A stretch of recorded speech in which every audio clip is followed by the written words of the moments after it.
하나님께서 우리에게 주시는 말씀, 구약 성경 시편 66편 1에서 9절까지 말씀입니다. 시편 66편 1에서 9절까지 말씀, 하나님의 말씀 봉독할 때 여러분 경청하십시오. 찬양 인도자에게 맞춤, 노랫말, 시. 온 땅아 하나님께 즐거이 소리쳐라. 하나님 이름의 영광을 찬송하라. 하나님 찬양으로 영광을 돌려라. 하나님께 아뢰어라. 주님 하신 일들이 얼마나 두려운지요. 주님의 능력은 엄청납니다. 주님의 원수들이 주님께 굽실거립니다. 온 땅이 주님께 예배하고 주님께 찬송합니다. 주님의 이름을 찬송합니다. 셀라. 여러분은 와서 하나님 하신 일들을 보세요. 인간들에게 하신 일이 두렵습니다. 하나님은 바다를 마른 땅으로 바꾸셨어요. 사람들이 걸어서 강을 건넜지요. 우리 거기서 하나님을 생각하며 즐거워합시다. 하나님은 능력으로 길이 다스리시지요. 두 눈으로 민족들을 살펴보시고요. 고집센 사람들이 자신을 높여서는 안 되지요. 셀라. 찬양하세요, 백성 여러분. 우리 하나님을 울려 퍼지게 하세요. 하나님 찬송 소리가. 하나님은 우리를 살아있는 사람들 가운데 두신 분이시지요. 우리 발이 비틀거리지 않게 해 주셨고요. 아멘. 이 말씀을 통하여 은혜 주실 줄 믿습니다.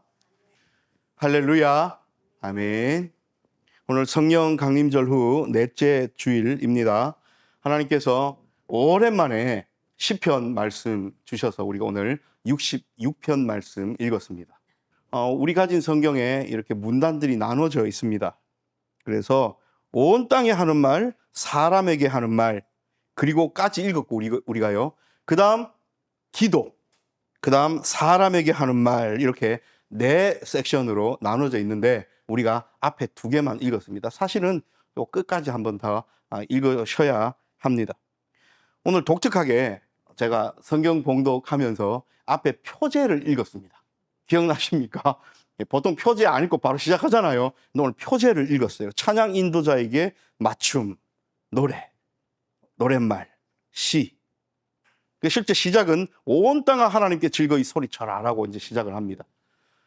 앞에 있는 시편들, 그리고 우리가 읽은 66편, 67편 빼고 그 뒤에 있는 시편들이 다 표제에 뭐라고 되어 있냐면 다윗에게 속한 시라고 되어 있습니다. 예를 들면요, 65편 보시면 65편의 표제에 뭐라 되어 있습니까? 찬양 인도자에게 맞춤, 노랫말, 다윗에게 속한 것, 노래이지요. 또 68편은요, 찬양 인도자에게 맞춤, 다윗에게 속한 것, 노랫말. 그런데 우리가 읽은 66편과 67편에는 다윗에게 속한 것이라는 표제가 없습니다. 다윗에게 속한 노래들로 짜여져 있는 이 노래의 다발 속에 그러지 않은 것이 들어 있습니다. 내용을 이렇게 다가가 보면 이 노래는 하나님 앞에 찬양하고 감사하고 예배할 때 썼던 노래의 가사라는 것은 거의 확실합니다. 찬양 인도자에게 맞추었대요. 노래의 가사라는 거예요. 노랫말로 되어 있죠. 그런데 또 우리 가진 성경에 실제 표제 말고 이것을 번역하는 분들이 66편 앞에다가 뭐라고 제목을 붙여놨습니까? 색깔 다르게 해서 찬양과 감사의 노래라고 되어 있죠. 여러분, 우리가 하나님 앞에 찬양하고 감사한다.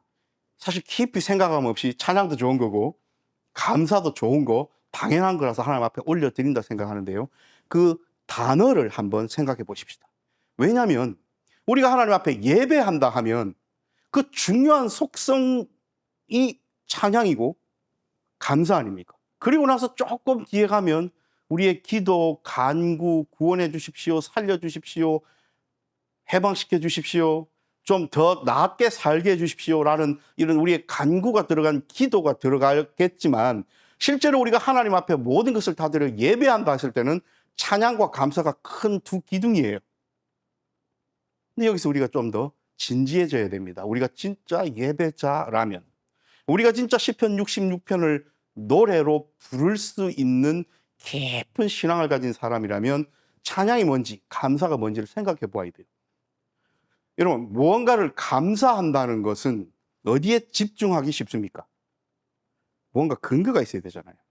하나님 나를 살려주셔서 감사합니다. 하나님 나를 경제적으로 풍요롭게 해주셔서 감사합니다. 하나님 내 몸에 건강을 주셔서 감사합니다. 하나님 학교든 직장이든 합격시켜 주시니 감사합니다. 하나님 요즘 내가 일이 너무 잘 풀려요. 감사합니다. 하나님 결혼하게 됐습니다. 감사합니다. 하나님 자녀를 주셨습니다. 감사합니다. 하나님 내가 맡은 일이 잘 됩니다. 감사합니다. 우리는 하나님 앞에 감사할 때 감사의 제목이 있어요. 그런데 그 감사할 제목과 근거에 너무 함몰되면 우리 눈에 무엇밖에 안 보여요? 주신 그것밖에 안 보여요. 순간 이 감사를 누구한테 어디다가 하고 있는 건지를 잊을 수 있습니다. 거꾸로 뒤집어 볼까요? 찬양합니다. 하나님 앞에 집중합니다. 좋은 거지요. 하나님 찬양합니다. 하나님 홀로 영광 받으십시오. 하나님 예배합니다.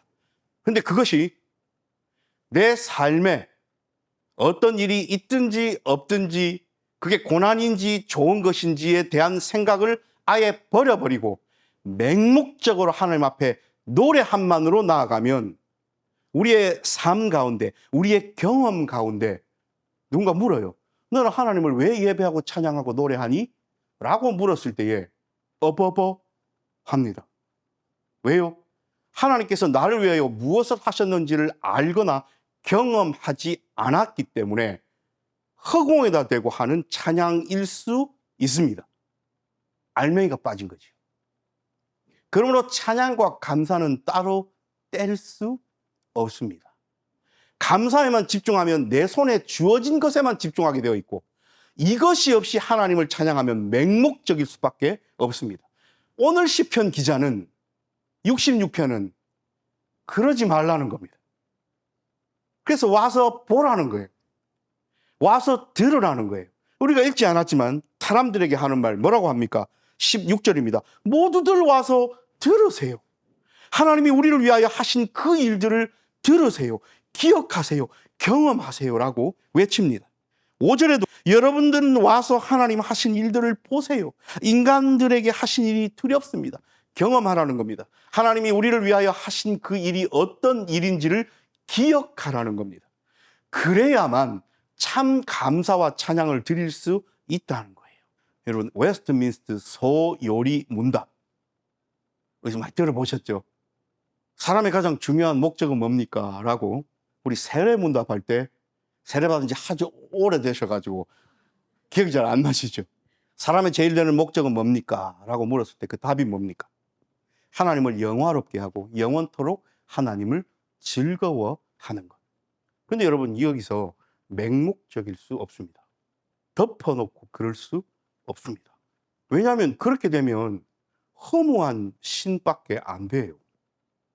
하나님을 영화롭게 해야 될 이유는 뭔데요? 우리가 그 하나님을 영원토록 즐거워해야 될 이유는 뭔데요? 그러니 우리가 하나님 앞에 정확하게 감사의 제목이 뭔지를 모른 채 찬양한다고 다가가는 것 거짓입니다. 또 내 눈앞에 주어진 것이 너무 좋아서 여기에만 집중하면 결코 그 사람은 하나님을 영화롭게 할 수 없습니다. 왜요? 이미 그 사람 머릿속에는 하나님은 지워졌거든요. 뭐만 남아있어요? 감사의 제목들만 남아있습니다. 내가 누리고 있는 것, 내가 가지고 있는 것, 내게 주신 그것에만 집중하고 있기 때문에 진정한 찬양을 올려드릴 수 없어요. 그런 사람은 예배자일 수 없습니다. 그러므로 하나님 앞에 진정한 예배자로 살아간다는 것, 모여서 공식적으로 시간을 정해서 약속하여 드리는 형태를 갖춘 이 예배이든 아니면 일주일 동안 각자의 삶의 자리에서 살아가는 삶의 예배이든 간에 우리는 하나님 앞에 끊임없이 찬양과 감사를 올려드리는 진정한 예배자로 살아갈 때에 정확하게 하나님께서 나를 위하여 하신 일이 무엇인지를 알고 그러므로 나는 하나님을 영화롭게 하는 사람이다. 그러므로 나는 그 하나님으로 인하여 즐겁다. 나의 삶은 기쁘다. 나의 삶은 가득 찬다. 나의 삶은 풍족하다. 충만하다. 이야기할 수 있는 사람이 진짜 예배자의 삶을 살아가는 겁니다. 오늘 시편 기자는 우리가 앞부분만 읽었지만 기억하게 하려고 사람들에게 무엇을 상기시킵니까? 6절입니다. 하나님이 인간들에게 하신 일이 두렵대요. 하나님이 하신 일이 경외스럽대요. 왜 그러냐면 하나님은 바다를 마른 땅으로 바꾸셨어요. 사람들이 걸어서 강을 건넜지요. 우리 거기서 하나님을 생각하며 즐거워합시다. 자, 어떤 에피소드, 어떤 스토리를 하나님이 우리를 위하여 하신 일들에 대한 것으로 끌어냅니까? 애굽을 탈출했던 사건을 끌어내지요. 특히 홍해를 건넌 사건을 상기시킵니다. 하나님께서 부르짖는 이스라엘 사람들의 고통을 들으시고 모세라는 지도자를 세우셔서 430년 만에 애굽에서 탈출시켜 주셔서 하나님께서 약속하신 땅으로 끌어주시기로 작정하시고 그 일을 행하십니다. 그래서 우리가 잘 아는 10가지 재앙을 내리고 그 바로가 포기하고 졌다 하면서 데리고 나가라. 데리고 나왔어요. 나가자마자 마음을 바꾸죠. 그래서 진짜 문자 그대로 진퇴양난에 처합니다. 앞에는 건너갈 수 없는 바다가 자리 잡고 있고 돌아갈 수도 없어요. 왜냐하면 이제 파라오가 화가 나가지고 자기 친위 부대, 가장 전쟁에 능한 사람들을 끌고 이스라엘 사람들을 잡으러 옵니다. 돌아가지도 못하고 앞으로 나아가지도 못해요. 그때 모세의 할아버지가 뭐라고 외칩니까? 너희는 가만히 있어서 여호와의 구원하심을 보라. 여러분, 보라는 것은 뭡니까? 경험하라는 겁니다. 상상으로 하는 것이 아니라 눈으로 보라는 겁니다. 어떤 일이 벌어질지를 삶으로 경험하라 합니다. 그 경험의 결과로서 어떤 일이 벌어집니까? 단순히 우리가 스크린으로, 텔레비전으로 영화 한 편 보는 것처럼 경험된 겁니까? 아닙니다. 홍해 사건을 경험한 결과로서 실질적으로 이스라엘 사람들은 생명의 보전을 경험합니다. 죽음이 아니라 생명을 다시 한번 경험합니다. 그 앞에 어떤 경험을 했어요? 유월절의 경험을 했잖아요. 죽음에 처하지 않고 생명으로 옮겨지는 경험을 했는데 얼마 지나지 않아서 또 죽을 수밖에 없는 상황이 생명으로 보전되는 경험을 또 합니다. 오늘 시편 기자는 이 노래에서 그것을 상기시켜 주는 거예요. 그래서 하나님께서 우리를 위하여 하신 일이 얼마나 두려운 일이냐. 여기서 두렵다는 것은 무서움만을 가지는 경험이 아니라 도대체 어떤 존재가 아무것도 아닌 우리에게 이런 것을 베푸느냐, 우리가 그런 베품을 받을 만한 무언가가 있느냐라고 이야기를 하는 거예요.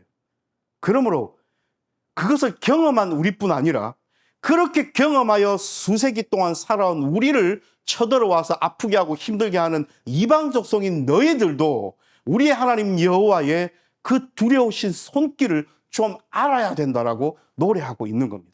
그것을 실제로 경험했던 조상을 가진 우리뿐 아니라 이 인류 전체가 하나님께서 얼마나 두려우신 분이고 하나님께서 작정하시면 죽음에서 생명으로 옮기실 수 있는 분이심을 알아라는 거예요. 그것을 경험하라는 겁니다. 그렇게 노래하고 있어요. 그래서 하나님은 능력으로 길이 다스리시고 두 눈으로 민족들을 살펴보시고 우리뿐만 아니라 모든 이방적 속 민족들을 살펴보시고 고집센 사람들이 자신을 그렇게 높여서는 안 되지요. 짧은 3절이었지만 홍해 사건을 끌어오면서 고집센 사람들은 누구였습니까? 그 당시는 파라오와 그를 따르는 사람들이었어요. 하나님을 이길 수 있다 생각했고 10가지 재앙을 경험했음에도 불구하고 또 그 마음이 완악해져서 이스라엘 사람들을 잡으러 왔잖아요. 하나님을 두려워하지 않았다는 겁니다. 그들 뒤에 하나님이 버티고 계시다는 것을 여전히 인식하지 못했다는 거예요. 그 결과가 뭡니까? 이스라엘 사람들은 쉽게 건너갔던 물 속에 그 사람들은 수장되었죠. 하나님을 두려워해야 할 이유입니다. 그러므로 고집 세워서 목이 곧은 사람들, 내가 하나님을 이길 수 있다고 생각하는 사람들, 혹은 하나님 없이도 나는 승리하고 나는 무언가를 쟁취할 수 있고 나는 잘 살아갈 수 있다고 착각하고 있는 모든 고집센 사람들, 자신을 높여서는 안 된다고 이야기합니다. 홍해 사건 하나만 봐도 고집센 사람들, 교만한 사람들, 자신을 높이는 사람들의 결말과 하나님께서 사랑하셔서 하나님께서 그 진퇴양난, 이러지도 못하고 저러지도 못할 때에 하나님께서 손대시면 가만히 있어서 하나님의 구원하심을 경험하게 해주시는 하나님, 그 하나님을 노래합시다 라고 이야기를 하는 겁니다. 그러면 앞에 우리가 말씀 시작하면서 함께 나누었던 감사의 이유가 분명해졌지요. 그리고 그 감사의 이유가 분명하기 때문에 하나님을 찬양하는 것이 맹목적이거나 허공에 외치는 것이 아니라 정말 구체적이고 분명한 하나님을 향한 찬양이 있고, 또 감사에만 집중하는 것이 아니라 그 일을 행하신 하나님께 집중할 수 있게 되어 참 예배자가 될 수 있겠지요. 오늘 이것이 우리에게 주시는 메시지입니다. 자, 이제 우리는 우리의 삶을 한번 되돌아봐야 합니다. 우리의 삶 가운데는 그 옛날 이스라엘 사람들이 경험했던 홍해 사건과 같은 하나님의 구원하심에 대한 구체적인 경험이 있습니까? 다시 말씀드리면, 당신은 살아가면서 하나님 앞에 무엇을 감사하십니까? 라고 물었을 때 우리는 바로 떠오르는 궁극적인 내 삶의 감사의 제목들이 있습니까? 궁극적이라고 분명히 단어를 말씀드렸습니다. 예수 그리스도의 십자가의 고난과 죽음과 부활로 인하여 죽을 수밖에 없는 홍해 앞에 선 사람들과 다를 바 없던 나의 운명이 그 물을 건너서 생명으로 옮겨졌습니다 라는 감사의 구체적인 경험이 내게 있습니까? 라고 묻는 거예요. 우리는 누군가가 우리에게 감사의 제목을 물을 때에 너무나 우리 삶에 구체적으로 그런 것들을 나열하기 십상입니다. 병이 나았다든지, 합격을 했다든지, 경제적으로 풍족해졌다든지, 그런 여러 가지 것들. 물론 그것들 감사해야죠. 감사하지 아니할 수 없지요. 그런데 우리에게 궁극적인 감사의 제목이 늘 내 삶에 자리 잡고 있느냐라고 오늘 하나님께서 물으신다는 겁니다. 그 물음을 받았을 때 우리는 이렇게 응답해야 돼요. 하나님, 잘 아시지 않습니까? 나는 그것을 매번 기억하고 감사하면서 이 일을 내게 행하여 주신 하나님을 찬양하며 살아갑니다 라고 고백하면 하나님은 그 사람을 누구로 인정한다고요? 오호, 네가 참된 예배자구나 인정하신다는 겁니다.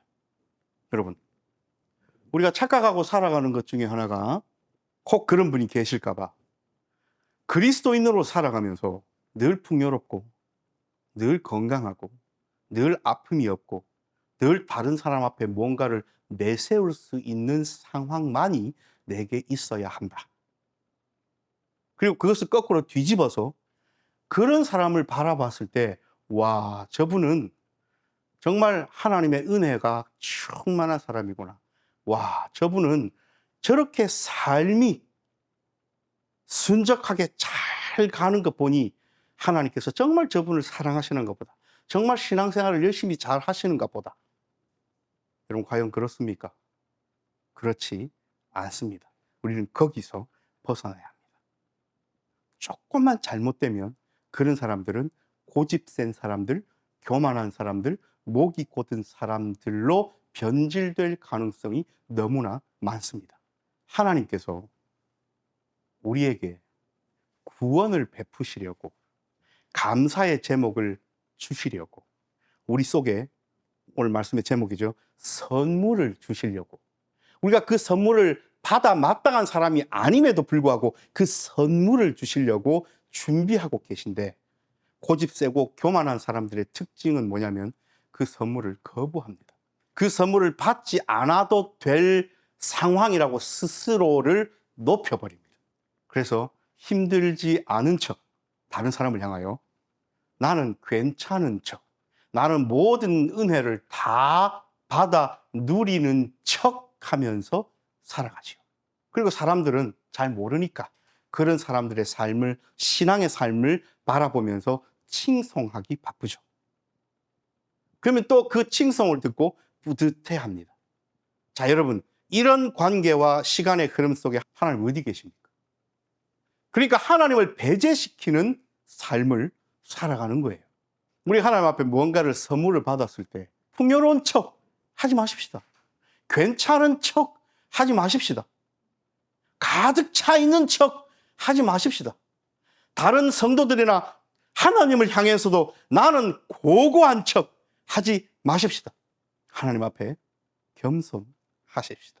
하나님 앞에 나의 모든 것을 내어 놓으십시다. 홍해 앞에 선 백성들 중에 볼멘 소리하고 모세를 원망했던 사람들이 있었습니다. 가만두었으면 이런 죽을 지경에 이르지 아니했을 건데 왜 데리고 나와가지고 우리를 죽음 직전까지 내모냐 라는 사람들이 있었던 반면, 또 하나님의 능력을 기대하고 있던 사람들은 모세를 바라보면서 하나님께서 우리에게 어떤 일을 행하실지요? 라고 묻지 않았겠습니까? 원망하는 사람이나 그러지 않은 사람이나 처해 있는 상황은 똑같습니다. 하나님이 구원해 주시지 않으면 다 죽어요. 그리고 원망했던 사람이나 그러지 아니했던 사람이나 홍해가 갈라져서 건너가서 생명을 보전받은 것도 똑같아요. 누구의 삶이 행복하겠습니까? 하나님과의 관계 속에서. 늘 불만을 있어. 결국은 하나님께서 구해 주실 건데 늘 불평과 불만과 원망을 가진 사람, 그리고 부정적인 사람. 아유, 그렇게 건너갔는데 또 물이 없어요. 또 원망했잖아요. 아니, 애굽에 가만두지 왜 데리고 나와가지고 이제는 목이 말라 죽게 하느냐. 갖고 나면 먹을 것이 떨어져서 먹을 것이 없으니까. 애굽에 있을 때는 이런 것 저런 것 많이 잘 먹었는데 왜 굶어 죽게 하느냐. 이 광야에서 그런 사람이 있었던 반면에 유월절로 우리를 살려주셨고 홍해를 건너게 하심으로 살려주셨는데, 하나님께서는 이번에는 어떻게 우리를 살려주시려나 기대하고 살아갔던 사람들. 여러분, 누가 그 시간을 걸어가는 똑같은 시간인데 행복한 시간을 걸어갔겠습니까? 누가 긍정적이고 소망 가운데 기대감을 가지고 살아가는 삶을 살았겠습니까? 그래서 가장 불만과 원망의 끝판왕을 달리고 부정적이었던, 정탐한 이후에 하나님의 구원하심을 믿지 아니했던 사람들 다 어떻게 됐습니까? 결국 가나안을 맛보지 못했지요. 그래서 광야에서 살아갈 때에 가나안에 들어가기 전까지는 원망하는 사람이나 예배하는 사람이나 삶의 궤적이 똑같아요. 똑같이 발이 부르트고 똑같이 맘만 먹어야 되며 똑같이 이방 족속들의 침을 받아 전쟁에 나가야 하고 똑같이 아프고 힘들고 메마르고 목말라요. 그래서 서로를 바라보면 너는 왜 나만 불만만 가지고 원망만 하냐. 또 이쪽에서는 너는 뭐 좋다고 소망 가지고 살아가냐. 서로 그렇게 이야기할 수 있지만 진짜 가나안으로는 기대와 소망을 가진 후세대가 들어가는 겁니다. 사랑하는 여러분, 하나님께서 우리에게 이 땅 가운데 삶을 주셨을 때 문제없는 삶을 살라고 우리를 부르시지 아니하셨어요. 정말 우리 삶에 문제가 하나도 없습니까? 하나님은 단 한 번도 우리의 삶에 문제 하나도 없고 다 모든 것이 순적하고 모든 것이 내 뜻대로 잘 되는 삶으로 우리를 이끄신다고 약속하신 적이 없습니다. 그럼 무엇을 약속하셨습니까? 우리에게 참된 기대와 소망을 약속하셨습니다. 우리에게 이 땅 가운데 살아가는데 하나님 앞에 참된 예배자의 삶을 살아서 그 경험을 다른 이들과 나눌 것을 하나님께서 우리에게 숙제로, 과제로, 사명으로 주신 겁니다. 다시 말씀드리면 누구나 다 이 세상이라는 광야 가운데를 걸어가고 있어요. 그리스도인이나 비그리스도인이나. 근데 아까 광야에서의 삶처럼 하나님을 깨닫지도 못하고 경험하려고 하지도 않고 불만과 원망으로 가득 찬 사람들이 늘 기대와 소망을 가지고 예배자의 삶을 살아가는 상황은 똑같은데 똑같이 만나 받아 먹고 똑같이 발이 부르트고 똑같이 물 없으면 목마르고 한데 그 사람들은 도대체 무엇 때문에 저렇게 하나님을 의지하고 살아갈까를 보여주라는 거예요. 이것이 우리가 가진 삶의 소망이고 하나님께서 우리에게 기대하시는 예배자의 삶입니다. 그래서 오늘 시편 기자처럼 외쳐야 돼요. 여러분은 와서 하나님 하신 일들을 보세요. 누구를 통하여? 내가 살아가는 걸 통하여. 나는 아무것도 아니지만 선물 받은 자로 살아가니까. 나 선물 받았거든요. 나는 이 선물이 얼마나 귀하고 소중한 것인지를 알거든요. 그런데 당신도 그 손에 선물이 있는데 왜 당신은 그 선물을 소중히 여기지도 않고 기뻐하지도 않고 감사하지도 않고 그게 뭔지도 모른 채 다닙니까? 안타깝잖아요. 우리가 읽진 않았지만 그 뒤에 이제는 모두들 와서 들으세요. 내가 하나님 앞에 찬양하고 노래하는 이 간증의 소리를 들으세요. 여러분, 간증은 설득하는 것이 아니잖아요. 여러분, 간증은 누군가를 이해시키는 것이 아니잖아요. 간증은 뭡니까? 하나님께서 내게 베풀어 주신 이 선물이 내게 어떤 의미인지를 나누는 일이에요. 그래서 오늘도 하나님은 우리에게 물으십니다. 너는 무엇을 경험하고 무엇을 사람들에게 말하고 무엇을 드러내며 살아가는가? 네 손에 주어진 그 선물이 너에게는 어떤 의미인가? 물으시는 겁니다.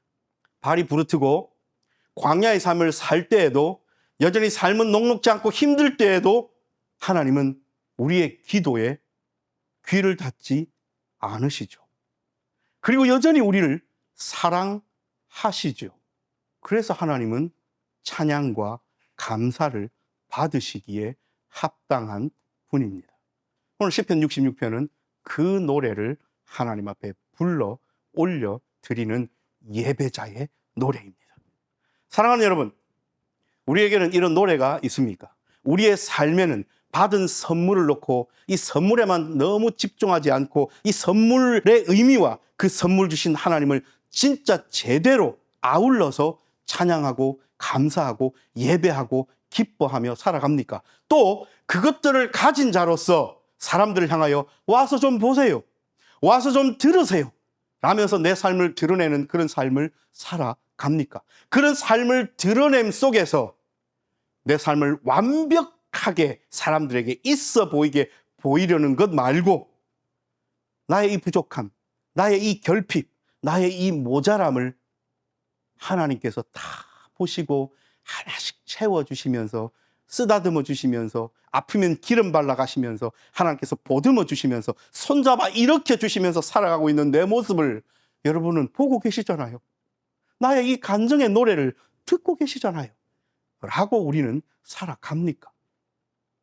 이번 한 주간 하나님께서는 우리에게 반석이 빛된 교회 성도들 중 누가 그렇게 하나님의 선물 받은 자답게 감사하며 찬양하며 예배하며 와서 들어보세요 라고 하나님 앞에서 사람들 앞에서 자신감 있게 살아가는지 바라보고 계십니다. 기도합니다.